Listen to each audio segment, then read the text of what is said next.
The movie begins in a small town named Urana in Australia. 16-year-old Beau is cycling back home late at night when he hears a woman crying in a cemetery. She is naked, covered in dirt, and is asking for help. Beau is too scared to approach her, but he hides behind a tree and starts filming a video. Suddenly, he hears another noise and witnesses a man crawling out of his grave. This is followed by several more people appearing out of nowhere. Somewhere else, a police sergeant named James gets a call from an old lady claiming that her dog had gone out of control and killed her sheep. He goes to help her and reluctantly puts down the aggressive dog. The police station gets a call about a disturbance coming from the cemetery, and James, being the closest one to the location, goes to check for the cause. To his surprise, he finds the naked lady, who is very scared and doesn't know how she ended up there. Her leg is bleeding, hence, he calls for medical help. A noise from another grave makes him realize that there are more people like her. Dr. Alicia arrives a few minutes later and helps the sergeant collect all the naked people. The strangers do not resist. Instead, they ask for help because they are terribly confused. After gathering 5 people, they drive to Alicia's health center only a few minutes away. However, they fail to notice an old man who is left behind. Beau, who has been watching the commotion from the dark, sees him walking away and follows him out of curiosity. Meanwhile, Alicia makes the strangers change into clean clothes and checks their medical condition. James assumes that they are on drugs or were performing some satanic ritual because none of them remember anything about themselves. A woman finds a wedding ring on her finger, which reminds her that her name is Kate. Another person is an Italian man who wanders away because he doesn't understand English. Suddenly, he remembers a glimpse of himself running from something. The glimpse reminds him that his name is Carlo. James calms Carlo down before bringing him into the house again. The sergeant then comes face to face with Kate and freezes. He cannot believe his eyes and has to touch her to find out if she is real. Even then, he refuses to acknowledge her existence because she is his wife who died 2 years ago. Dr. Alicia asks him to stop joking about such things, but James couldn't be more serious. He brings out a picture of Kate, which makes her remember that she was in fact married to James. She even shows him her birthmark, which confirms she is not just a doppelganger. The sergeant bursts out into tears, overwhelmed by the sudden surprise. Elsewhere in the city, the man who is left behind is wandering around while being followed by Beau. He finally catches the boy and inquires what his intentions are. Beau tries explaining that he emerged from a grave, but the man rationalizes that he must be dreaming. He introduces himself as Patrick and asks to be taken to someplace he can get alcohol. The kid doesn't want to tag along anymore, but Patrick forces him to. Back in the medical center, Alicia checks the database and finds Kate's medical reports. According to them, she died 2 years ago from breast cancer. Kate thinks it is ridiculous, so to get her in touch with reality, James brings her to her grave. There is a massive hole in it, which clearly means that she crawled out of it. Seeing her name on the tombstone, Kate panics and runs away. Before James follows her, his fellow policeman, Sergeant Vic, arrives to inspect the situation. James doesn't tell him about Kate or the cemetery people, not wanting to attract more attention to her dead wife. After that, he calls Alicia and tells her there are many empty graves in the cemetery, which could mean that everyone in the medical center is resurrected from the dead. She is asked to keep an eye on them until he finds Kate. At the same time, one of the resurrected sees the name Anna on a book and remembers that it is her name. Slowly, they all start regaining their memories. A while later, James finds Kate at a park they often used to visit. He apologizes for bringing her to the cemetery and promises to take care of her. This reminds Kate of how helpful her husband was when she was on her deathbed. Patrick and Beau, on the other hand, break into the pub. Patrick has been here a long time ago, hence the drastic changes make him lose his mind. He starts breaking things before the boy offers him a beer. After that, they go to a grocery store and rob it, pretending to be a customer and a burglar. They make friends with each other in a short time, even though Patrick is wildly racist and laughs when he finds out Native Americans are allowed in schools. On the way, they come across a statue of Patrick and discover that he was the first mayor of Urara,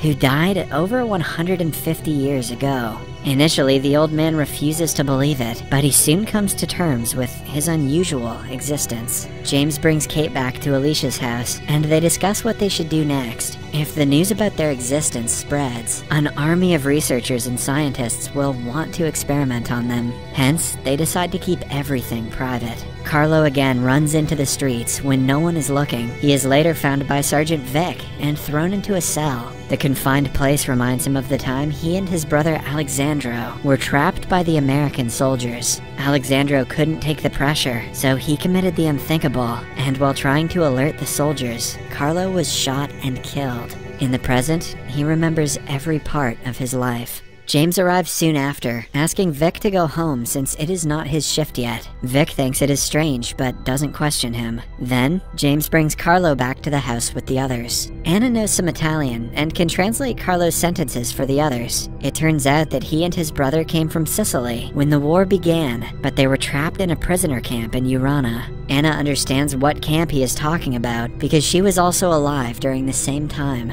Alicia recalls that she has a 90-year-old patient named Alexandro Nico, who could be Carlos's brother. James offers to drive him to his brother's house, which is just outside the city. However, while crossing a bridge on the way, Carlo's eyes start bleeding. He screams in pain until his body decomposes and turns into dust. James can do nothing to help and just watches. He quickly collects the dust Carlos has become and returns to the medical center. The following morning, James and Kate talk about what happened after her death. By now, Kate remembers almost everything about her life. She wants to go home to sleep in her own bed, but James thinks it is better if she stays with Alicia for some time. "What are you hiding, James?" He returns home to freshen up, and we see that he has a pregnant second wife. Her name is Sarah, and she used to be Kate's best friend. In the following scene, we see another man emerging from the ground, as the others did earlier. His grave doesn't have a tombstone, so his identity is unknown. Alicia and James meet in the cemetery, and find out that Alexandro died last night, around the same time Carlos did. Alicia thinks it is a coincidence, since he was very old. James is informed about a naked man running about in a school. He goes there to bring him to safety, but unlike the others, this man is aggressive. James has to cuff his hands before driving him to the medical center. Meanwhile, the injured girl, named Kirsty, has been whining in pain since the morning. It turns out that the wound is infected, and she needs to get to the town's hospital for proper care. When the new guy is brought to the medical center, Alicia acts strange. She seems to know who he is, but pretends to have met him for the first time. James, Kirsty, and another guy named Charlie, who died about 100 years ago, set off for the hospital. But when they reach the bridge, the resurrected start to get sick. James registers that it is the same place where Carlos died. He immediately backs up the car, and the duo's condition improves, which means that they can only live inside of Urana. If they try to leave, they will end up like Carlos. Elsewhere, Patrick and Beau meet again after spending the night apart. Patrick has stolen clothes from a store, but he thinks it is okay since he is the first mayor. He has started to regain his memories of how he looted the poor to make more money as the mayor. He also remembers that he was killed by a Native American man outside his estate. Patrick still has something important hidden in that house that he wants to retrieve. Anna and Kate go out for a walk and end up at the cemetery. Anna finds out that her real name is Maria, and Anna is her daughter, who died the same day she did. She cries on the grave, asking her to come back to life. When she calms down, they decide to go to James's house. They enter through the back door, and don't take long before seeing a wedding picture of Sarah and James. Before Kate can brace herself, a pregnant Sarah returns from the store. The two quickly run away before being caught, but Kate is heartbroken. A while later, James finds Kate walking down the street and tries to approach her. However, she refuses to listen to him and walks towards the bridge. As a result, she gets sick like the others, and he has to forcefully bring her back to the medical center. James wants to tell Vic about Kate and the others so they can ask for help from the outside, but Alicia is against it. When he doesn't listen to her, she brings the group away to a secret barn without telling him. At the police station, James tells Vic everything, but the man thinks he is bluffing. Later that night, he is driving home when he gets into an accident. The car is destroyed and his head is injured, but thankfully, he comes out of the wreckage alive. Weirdly enough, he doesn't go to the doctor and ends up cleaning his wound in a gas station bathroom. He also acts very strange and gets a sudden urge to find every resurrected person at any cost. In the meantime, Maria visits her former home, which reminds her of her daughter and husband. However, she is soon kicked out by the current owners of the house. In desperation, she goes to the church and declares that she is a miracle sent by God. A worker asks her to sit down and secretly reports to the police about the frantic lady. Somewhere else, Bo takes Patrick around the town, and they eventually find his old estate. Someone clearly lives there, but they haven't been taking care of the place. Patrick starts looking for something in the fireplace, but Bo is caught by a bunch of teenagers. They turn out to be Patrick's spoiled great-grandchildren. Despite knowing that the kid broke in, they ask him to sit down and smoke weed with them. A while later, their mother arrives, and they throw Bo under the bus to save themselves. The police are called, and he is taken away, while Patrick watches him from the balcony. He has a box in his hand, one that he was desperately looking for. James goes to the church and finds a crying Maria. He needs her to reveal where Alicia has taken the others, but she only agrees to do so if he finds out where her husband Leon is. James has already done background checking on all the resurrected ones and knows that Leon lives in an old age home. Maria meets her husband after all these years and is filled with happiness, but Leon calls her a whore. Geez, Leon.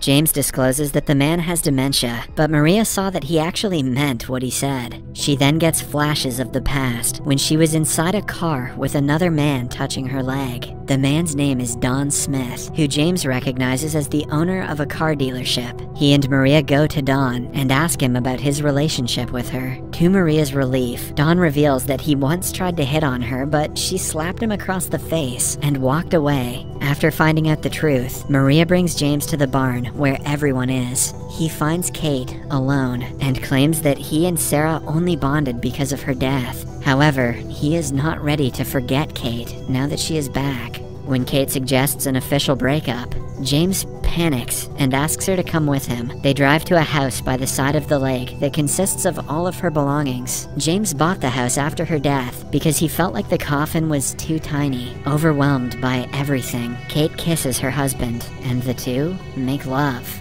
I hope Kate showered. Vic has been continuously trying to find Alicia and the group. He searches around her medical center and even goes to interrogate Sarah, but to no avail. Back in the barn, the new guy refuses to speak to anyone. When Kirsty tries making him talk, he pushes her to the wall and hits the others as well. A while later, he comes to his senses and decides to separate from the group. Alicia assures him that he will ultimately remember who he is, but the guy simply walks away. In the morning, Maria goes to Leon with his favorite dish, but he calls her a whore again. Goddamn, Leon. The scene then goes into a flashback. Maria was always faithful to her husband, but he accused her of sleeping with Dom. He wouldn't listen to her, so she took the car keys and drove away in anger.